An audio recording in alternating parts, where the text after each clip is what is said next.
sir? What are your reminders sa mga voters natin? Kasi yung iba niyan, sir, confused, naghahanap ng mga pangalan nila, may mga violations din na nagdadala, pwede bang magdala sila ng listahan nila or kung ano yung kailangan, sir, para sa pag-araw ng pagboto? Sa araw po ng pagboto, mostly po is 2 to 3 weeks before election po, naglalabas po si COMELEC ng precinct finder po. Pwede po Yun. nating parang apps po yan, na i-encode po natin yung details natin. Lalabas po kung Saan saan tayong presinto? presinto. Yes. Ang panlang po dyan, ang importante lang po dyan is dapat akma po yung data na inilagay mo sa apps na yon at sa data mo dito sa amin. Ano yung tawag ng app, sir? Precinct Finder. Tama ba, Opo. sir? Ayun. Precinct finder. This is used na-establish na itong Precinct Finder. Opo. Even the last election, sir, And no? in the last previous elections po, nagamit na po yan. Okay.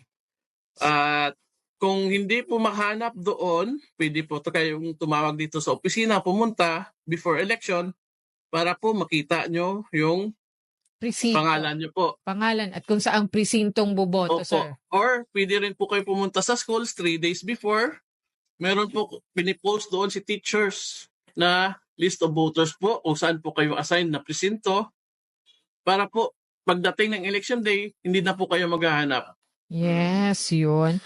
May ano lang ako, sir, regarding dyan sa ano natin. For example, yung mga political parties, local or ano, nagsisit up sila nung booth malapit doon sa may polling center natin to help voters to find their precinct kung saan silang presinto, sir.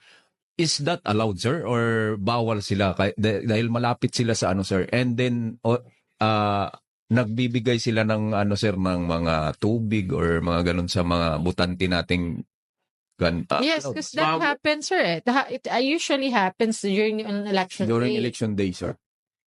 Actually po is bawal po yan kasi po meron naman po tayong voters assistance desk sa polling center po. Yes, sir. Na mini-maintain ni DepEd election supervisor, yung principal po. Meron din po silang list ng voters at alam din po nila kung saan naka-assign na presinto. Yes, sir.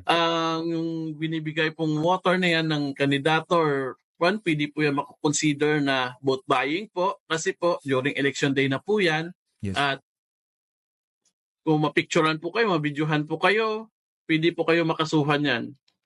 Yes, So, kasi it's a it is, form talaga ano of- pala, sir? Prohibited talaga yan, sir. Kasi Opo. mostly, sir, mayroon talagang ganong nagsisit up. Last election,